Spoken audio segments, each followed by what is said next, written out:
అప్పుల బాధలు వెంటాడుతున్నాయా? అయితే 6 JVR వారి జాతిరత్నాలు ధరించండి. హాయ్, వెల్కమ్ టు మనం టీవీ. నేను మీ మనోజ్. H1B విషయంలో ట్రంప్ కీలక నిర్ణయం తీసుకున్నాడు. మాట్లాడదు దీనిపై మనతో మాట్లాడడానికి ప్రముఖ అనలిస్ట్ అప్సన్ రాజేష్ గారు. నమస్కారం. నమస్కారం. ఏంటి సార్ ట్రంప్ పరితనం ఇంకా తగ్గదంటారా? ఇప్పుడు వాస్తవంగా నేను ఈరోజు మార్నింగ్ ఒక శాటిలైట్ ఛానల్ డిబేట్కి వెళ్ళడానికి అని చెప్పి నేను 6 o'clockకి ఇంట్లో బయలుదేరుతూ మార్నింగ్ 6 o'clock ఫస్ట్ బులెటిన్ విందామని చెప్పని టీవీ ఆన్ చేయగానే పెద్ద పెద్ద బ్రాడర్ లెటర్స్తో స్క్రోల్ అవుతూ ఉంది. H1B యాన్యువల్ ఫీజు $100,000, అంటే మనం $1,00,000 అంటాం. అక్కడ లక్ష అనే పదం అమెరికాలో ఉండదు. వాళ్ళు $100,000కి పెరిగింది అని చెప్పని అది చూడగానే నాకు ఒకసారి షాక్ అనిపించింది. కారణం ఏంటి అంటే చాలా సీరియస్ ఇంప్లికేషన్స్ మన తెలుగు సమాజం మీద చూపించే ఆస్కారం ఉన్న నిర్ణయం అది. ఓవరాల్గా భారతీయ సమాజం మీదే చూపించే ఆస్కారం ఉన్న నిర్ణయం, ముఖ్యంగా తెలుగు సమాజం మీద. ఎందుకంటే ఇవాళ చాలా గ్రామీణ ప్రాంతాలకు సంబంధించిన కుటుంబాల నుంచి గత 5-6 సంవత్సరాల నుంచి, ముఖ్యంగా 2017-18 తర్వాత చాలామంది పిల్లల్ని వీళ్ళు రెక్కల ముక్కలు కష్టం చేసుకుంటా కూడా ఎంఎస్ చేయడానికి యుఎస్ పంపిస్తా ఉన్నారు. అసల్లోనే ఇప్పుడు అక్కడ జాబ్ మార్కెట్ కొంచెం టైట్గా ఉంది. తర్వాత ఈ ఎంఎస్ కంప్లీట్ అయిపోయిన తర్వాత వాళ్ళు జాబ్ ట్రయల్స్లో అక్కడ కన్సల్టెన్సీలతోటి ఎంగేజ్ అయ్యి ఉండి అక్కడ జాబ్ దక్కక చాలా ఇబ్బంది పడతా ఉన్నారు. ఇటువంటి పరిస్థితుల్లో లాటరీ సిస్టమ్ ఉంటుంది H1B పిక్ అవడానికి. లాటరీ సిస్టమ్ని రద్దు చేస్తూ ఇప్పుడు ఏకపక్షంగా ఈ 100,000 అనే ఫీజు తీసుకొచ్చారు. సహజంగా మనకి ఇంతకు ముందు ఉన్నది ఏంటి అంటే ఏ ఎంప్లాయర్ అయినా సరే తను ఒక 25 మంది లోపు H1B 25 మంది లోపు ఎంప్లాయీస్కి తను H1B ప్రొవైడ్ చేసి తను పిక్ చేసుకొని తన ఎంప్లాయ్మెంట్ ఇవ్వాలి అని అంటే 25 మెంబర్స్ లోపు అయితే $1,710 వాళ్ళకి పర్ యానం ఫీజు ఉండేది పర్ హెడ్. తర్వాత $300 SLM ఫీజు అంటారు, అది ఉండేది. అంటే ఒక్కొక్క అభ్యర్థికి $2,010తో అయిపోయేది. అదే 25 మంది కన్నా ఎక్కువ మందిని తను రిక్రూట్ చేసుకుంటుంటే, అంతమంది కన్నా ఎక్కువగా తను H1B ప్రొవైడ్ చేస్తుంటే ఈ $1,710 ప్లస్ $4,000 ఎక్స్ట్రా ఉండేది వాళ్ళకి, అంటే $5,700 ప్లస్ ఈ SLM ఫీజు వాళ్ళకి $600 ఉండేది. అక్కడ 300, ఇక్కడ 600.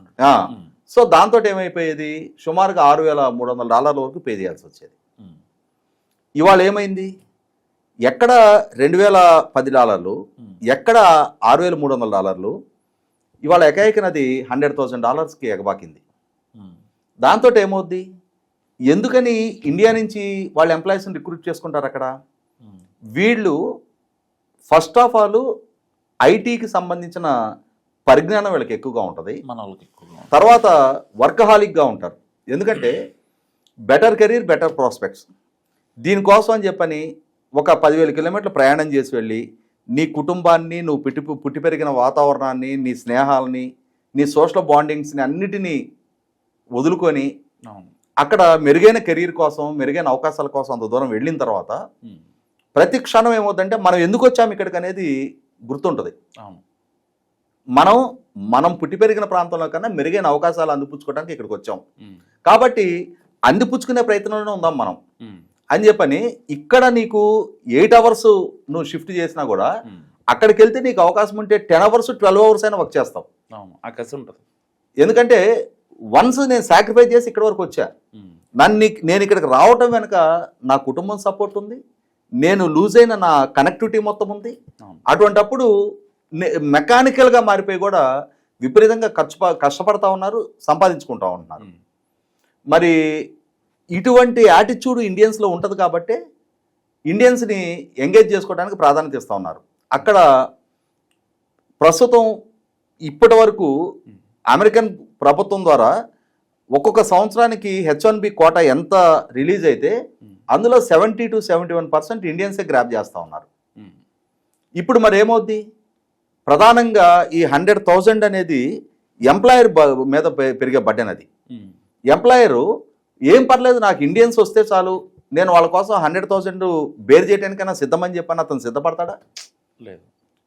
అప్పుడు ఏం చేస్తాడు అతను?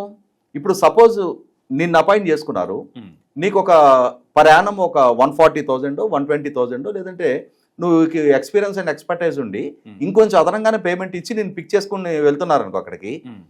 ఇప్పుడు ఎంప్లాయర్ నీతో బార్గెన్ చేస్తాడు, నీ మీద నేను నిన్ను ఎంగేజ్ చేసుకొని ఇక్కడి వరకు తీసుకురావడం కోసం అంతకుముందు పే చేసిన $2,010 ప్లేస్లో నేను ఇప్పుడు 50 times అదనంగా 100,000 బేర్ చేయాల్సి వస్తుంది కాబట్టి నీ శాలరీలో కట్ చేసుకోమంటాడు. నీ ప్లానింగ్ మొత్తం దెబ్బతింటది కదా. ఇప్పుడు ఆ రూపాయి వస్తుందని కదా నీకు ఆ కన్వర్షన్లో ఇక్కడ కష్టపడ్డ దానికన్నా అక్కడ వరకు వెళ్ళి కష్టపడితే నీకు ఇక్కడ నెలకి 2 లక్షలు వచ్చే బదులు అక్కడ నెలకి అదనంగా 4-5 లక్షలు సంపాదించుకోవడానికి ఆస్కారం ఉంటుందని కదా అంత దూరం ట్రావెల్ చేసేది. మరి అటువంటప్పుడు నీకేం బెనిఫిట్ అవుద్ది? దాంతో మొట్టమొదటిగా నువ్వు నీ ఆలోచనలో మార్పు చేసుకుంటావు. అక్కడ వరకు వెళ్ళి నాకు ఇంత తక్కువకు పని చేయాల్సిన అవసరం నాకేముంది, నేను ఇక్కడే సెటిల్ అయిపోతా, నా ప్రయారిటీ నేను ఇండియాకే చూసుకుంటా నేను అని చెప్పని ఆలోచన నీకు డెఫినెట్గా వస్తుంది. ఇంకొక అంశం వచ్చేటప్పటికి ఏమవుతుందంటే ఇప్పుడు ఆల్రెడీ అక్కడ H1B హోల్డర్స్ ఉన్నారు. వాళ్ళు ఎవరైనా సరే పెళ్ళిళ్ళు చేసుకోవడానికో లేదు కుటుంబాన్ని కలవటానికనో ఇంకొక అడుగు ముందుకేసి ఎవరైనా తల్లో తండ్రో దగ్గర బంధువులు ఎవరైనా చనిపోయి ఇప్పుడు ఇక్కడికి వచ్చిన వాళ్ళు ఉన్నారనుకో వాళ్ళకి 20th midnight లోపు అమెరికాలో ఉండాలి అని చెప్పని కండిషన్ పెట్టారు. ఇవాళ డేట్ ఎంత? మనం 20 ఉదయంలో ఉన్నాం. అమెరికన్ టైం 20th midnight లోపు అమెరికాలో ఉండాలి. అమెరికాలో ఉండకపోతే ఈ రూల్ వర్తిస్తుంది. ఎంత వేగంగా ప్రయాణం చేయగలిగితే ఆస్కారం ఉంటుంది.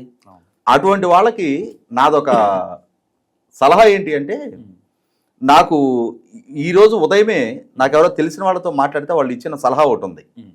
సహజంగా మనకి అమెరికన్ వీసా వచ్చి అమెరికాలో మనం ల్యాండ్ అయిన తర్వాత అక్కడ పోర్ట్ ఆఫ్ ఎంట్రీ అంటారు.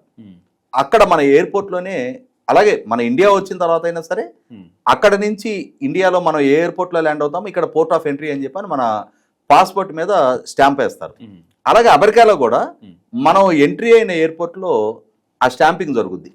మనం ఎందుకు వచ్చాము ఏంటి అని చెప్పని మనం చెప్పిన సమాధానంతో కన్విన్స్ అయితే మనల్ని అమెరికాలోకి ఎలా చేస్తారు. లేదంటే అక్కడి నుంచి అక్కడికి వెనక్కి పంపించిన కేసులు కూడా ఉంటాయి. పోర్ట్ ఆఫ్ ఎంట్రీ దగ్గర నుంచి వెనక్కి పంపించే కేసులు కూడా ఉంటాయి. అటువంటి పరిస్థితుల్లో 20వ తారీఖు మిడ్ నైట్ వరకు అక్కడికి చేరాలి, అక్కడ పోర్ట్ ఆఫ్ ఎంట్రీ నమోదు అవ్వాలి అని అంటే కొంచెం కాంప్లికేటెడ్. కాబట్టి నాకు ఒక సలహా ఏం చెప్పారు అని అంటే ఇమ్మీడియట్గా ఎతహాద్ ఫ్లైట్లో కనుక టికెట్ బుక్ చేసుకొని మన ఇండియా నుంచి 3 hours అబుదాబి చేస్తాం. అంటే అమెరికా బయట 7 ప్లేసెస్లో ఈ పోర్ట్ ఆఫ్ ఎంట్రీకి 7 ప్లేసెస్కి అవకాశం ఇచ్చారు. అందులో అబుదాబి ఒకటి. ఇప్పుడు అబుదాబి కనుక ఒక 3 hours ఇమ్మీడియట్గా ఇక్కడ ఫ్లైట్ క్యాచ్ చేసి 3 hours అబుదాబి చేరుకోగలిగి అక్కడ పోర్ట్ ఆఫ్ ఎంట్రీ కనుక ఎంట్రీ పడిపోతే అమెరికాకి ఇంక ఏ టైంకి చేరినా కనెక్టింగ్ ఫ్లైట్లో ఇబ్బంది లేదు. కాబట్టి నా వీడియో విన్నవాళ్ళు అంటే మీకు తెలియదని కాదు, మీరు వీసాలు తీసుకొని అక్కడ సుదీర్ఘకాలం నుంచి ఉంటూ మీకు అవగాహన ఉండదని కాదు, కాకపోతే నాకు తెలిసిన సమాచారం ఎవరైనా తెలియని వాళ్ళు ఒకళ్ళు వారు ఉన్నా వాళ్ళు దాన్ని ఉపయోగపెట్టుకోగలిగితే ఎంతో కొంత మేలు జరుగుతుంది కదా అనే ఉద్దేశంతో నేను షేర్ చేస్తున్నా. తర్వాత రెండోది వచ్చేటప్పటికి చాలా మానవ సంబంధాలు కూడా దెబ్బతినే పరిస్థితులు అవుతాయి. ఎందుకంటే ఇప్పటికే అక్కడ అమెరికాలో ఉంటున్న కుర్రాళ్ళు ఉంటారు, లేదా అమ్మాయిల్ని చదువుకు పంపించి ఇప్పుడు అక్కడ జాబ్ తెచ్చుకున్న ఆడపిల్లలు ఉంటారు. వాళ్ళకి ఇప్పుడు పెళ్లి చేయాలి అని అంటే వాళ్ళు ఇమ్మీడియట్గా ఇండియా రావాల్సి ఉంటుంది. ఇండియా వస్తే మళ్ళీ ఇప్పుడు ఈ ఇష్యూ ఉంది. సో అంటే ఈ ఇష్యూ రిజాల్వ్ అవడానికి ఇప్పుడు జనరల్గా ఏమవుతుంది, ఈయన ఈ సంవత్సరం ఎలక్ట్ అయ్యాడు, కనీసం ఇంకొక 3 years ఈయన ఉంటాడు. అంటే నెక్స్ట్ 4 years కదా టెన్యూర్ అయింది. 4 years టెన్యూర్లో మరి నెక్స్ట్ వచ్చే ప్రెసిడెంట్ నెక్స్ట్ వచ్చే గవర్నమెంట్ దీన్ని రిలాక్స్ చేస్తారు అనుకున్నా కూడా కనీసం ఒక 2-3 సంవత్సరాల పాటు లేదు ఆయన ఆలోచన విధానంలో మార్పు వచ్చి, లేదు ఎవరైనా అక్కడ ఉన్నవాళ్ళు కంపెనీలో ఎవరో ఒకళ్ళు మా మీద ఇంత బడ్డెన్ మోపటం ఏంటి అని చెప్పని న్యాయ పోరాటం కోర్టులకి అప్పీల్ చేసి కోర్టులో వీళ్ళకి అనుకూలమైన ఉత్తర్వులు వచ్చి ఏదైనా రిలాక్స్ అయితే వెల్ అండ్ గుడ్. కాలేదు అనుకుంటే ఈ 2-3 సంవత్సరాల పాటు అక్కడ ఉన్నవాళ్ళు ఇక్కడ కుటుంబాలను కలవటానికి రాలేని పరిస్థితులు అవుతాయి. పెళ్ళిళ్ళు లాంటివి ఉంటే అంటే ఈ ఇష్యూ ఈజీ అయ్యేదాకా దాన్ని పోస్ట్పోన్ చేసుకోవాల్సిన పరిస్థితులు ఉంటాయి. కాదు అని అంటే అక్కడ కెరీర్ని అక్కడ ఆశల్ని ఆలోచనని చంపేసుకొని ఇక్కడికి రావాల్సిన అవసరం ఉంటుంది. దీన్ని బేర్ చేయలేరు అనుకున్నప్పుడు కాబట్టి ఏంటంటే ఇండివిజువల్గా ఈ ఎంప్లాయీ దాన్ని బేర్ చేయలేడు, అది ఎంప్లాయర్ పే చేయాలి. మరి నేను పెళ్లి చేసుకొని వస్తా, నా కోసం నువ్వు 100,000 పే చేయంటే ఏ ఎంప్లాయర్ బేర్ చేయడు. నీ బదులు నేను ఇంకొకరిని హైర్ చేసుకుంటా వెళ్ళిపో అంటాడు. కాబట్టి ఇక్కడ నుంచి తల్లిదండ్రులు రెక్కల కష్టంతో అక్కడ దాకా వెళ్ళి అక్కడ కెరీర్ బిల్డప్ చేసుకునే ప్రాసెస్లో ఆ రిస్క్ తీసుకోవడానికి కూడా ఎవరు సాహసం చేయలేరు. కాబట్టి ఏంటంటే ఒక సంక్లిష్ట పరిస్థితి ఈరోజు తెలుగు కమ్యూనిటీ ముందు, ఇండియన్ కమ్యూనిటీ ముందు ప్రధానంగా ట్రంప్ వైపు నుంచి అంటే ఒక సవాలు వాళ్ళ ముందు నిలబెట్టడం జరిగింది. మరి దీన్ని ఎట్లా అడ్రస్ చేస్తారు, ఏంటి, రాబోయే రోజుల్లో ఈ ఇష్యూ ఎట్లా రిజాల్వ్ అవుద్ది, దీని ఇంప్లికేషన్స్ ఎలా ఉంటాయి. మనం గతంలో చూసాం, కరోనా లాంటి ప్రపంచాన్ని కుదిపేసిన మహమ్మారి ప్రపంచాన్ని చుట్టుముట్టినప్పుడు ఇక్కడ కొంతమంది తల్లిదండ్రులు చనిపోతే అప్పుడున్న లాక్డౌన్ పరిస్థితుల్లో ఈ తల్లిదండ్రుల అంత్యక్రియలకు కూడా పిల్లలు హాజరు కాలేకపోయారు. మరి అంటే ఒక అమెరికాలో ఉన్న పిల్లలనే కాదు, ఆఖరికి హైదరాబాద్లో ఉన్న వాళ్ళు కూడా హాస్పిటల్ నుంచి శ్మశానానికి బాడీని తీసుకెళ్ళిపోయారు. కానీ ఇంటికి తీసుకొచ్చి ఇంట్లో 10 మంది మధ్య ఉంచుకోలేని పరిస్థితులు కూడా చూసాం మనం. ఇవాళ ఈ పరిస్థితి కారణంగా కూడా మళ్ళీ అటువంటి కుటుంబ సంబంధాలు, మానవ సంబంధాలు గాయపడే పరిస్థితులు కూడా ఉత్పన్నం అవుతూ ఉంటాయి. ఇప్పుడు ఏదో క్యాజువాలిటీ ఏ కుటుంబంలోనూ జరుగుద్ది. ఈ సంక్లిష్ట పరిస్థితి మూలాన స్టేటస్ వదిలేసుకొని కడసూపు కోసం తల్లిదండ్రుల కోసం రాగలిగే అంతటి సాహసం చేస్తారా చేయరా అనే ఒక ఎమోషనల్గా వాళ్ళ ముందు ఒక పెద్ద ప్రశ్న నిలబెట్టుద్ది. వాళ్ళ భవిష్యత్తు ఒక పక్క ఉంటుంది, పెంచిన తల్లిదండ్రులు ఇంకో పక్క ఉంటారు. అంటే ఎమోషనల్గా నలిగిపోయే పరిస్థితులు అనమాట.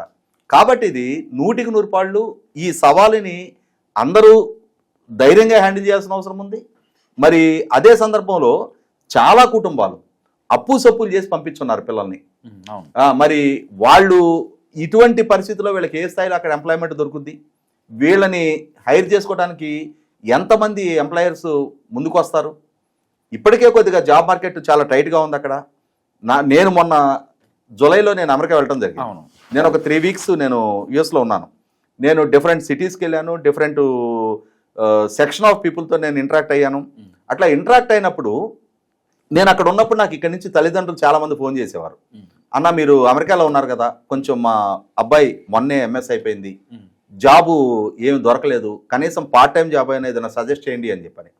నేను అక్కడ ఆల్రెడీ ఎస్టాబ్లిష్డ్ తెలుగు కమ్యూనిటీ తోటి ఎవరితో నాకు పరిచయం వాళ్ళతో ఇంటరాక్ట్ అయితే ఆ ఒకటి అడక్కు అంటున్నారు. ఇది ఒక యూనివర్సల్ ప్రాబ్లం. ఇక్కడ ఏం చేయలేకపోతున్నాము. ఇప్పుడు ఈ కొత్త ఇమ్మిగ్రేషన్ రూల్స్, ప్రొసీజర్స్ వీటి మూలాన వాళ్ళని మేము హైర్ చేసుకోవటము అని అంటే, మా వాటిల్లో వాడిని పెట్టుకోవటం అని అంటే అది ఇల్లీగల్ ఇమ్మిగ్రేషన్ కిందకు వస్తుంది, మాకు కూడా ఇబ్బంది అవుతుంది అని చెప్పని నేను ఎవరిని కదిలించినా కూడా అంటే వాళ్ళ కెరీర్ వాళ్ళు రిస్క్ చేసుకోవడానికి వాళ్ళకి ఫ్యామిలీస్ ఉన్నాయి, వాళ్ళకి పిల్లలు ఉన్నారు, వాళ్ళు అక్కడ సుదీర్ఘకాలం నుంచి అక్కడ లా అబైడెడ్ సిటిజన్స్గా వాళ్ళు ఒక స్టేచర్ బిల్డప్ చేసుకున్నారు. దాన్ని రిస్క్లో పెట్టుకోవడానికి వాళ్ళు కూడా సిద్ధపడట్లేదు. కాబట్టి ఏంటంటే ఇది 100కి 100 పాళ్ళు ఒక సంక్లిష్ట పరిస్థితి. మరి ఆయన అంతిమంగా రేపటి రోజున దీన్ని ఎట్లా పరిష్కారం చేస్తారు, భారత ప్రభుత్వం ఏ విధంగా చొరవ చూపిస్తుంది. ఇప్పటికే కొంత సంధికాలం నడుస్తూ ఉంది. ఇప్పటికే 50% సుంకాలు ఒక వాణిజ్యపరమైన ఒక ప్రతిష్టంభన తీసుకొస్తే ఇప్పుడు ఈ ఉద్యోగపరమైన ప్రతిష్టంభన కూడా తీసుకురావడం ద్వారా ఇక అమెరికాని మనం మర్చిపోయే పరిస్థితులు కూడా ఉత్పన్నం అవుతాయేమో అనే పరిస్థితి కూడా కనిపిస్తూ ఉన్నాయి. Thank you sir. సో ఇది రాజేష్ గారి అనాలిసిస్ చూస్తున్నాం మన టీవీ.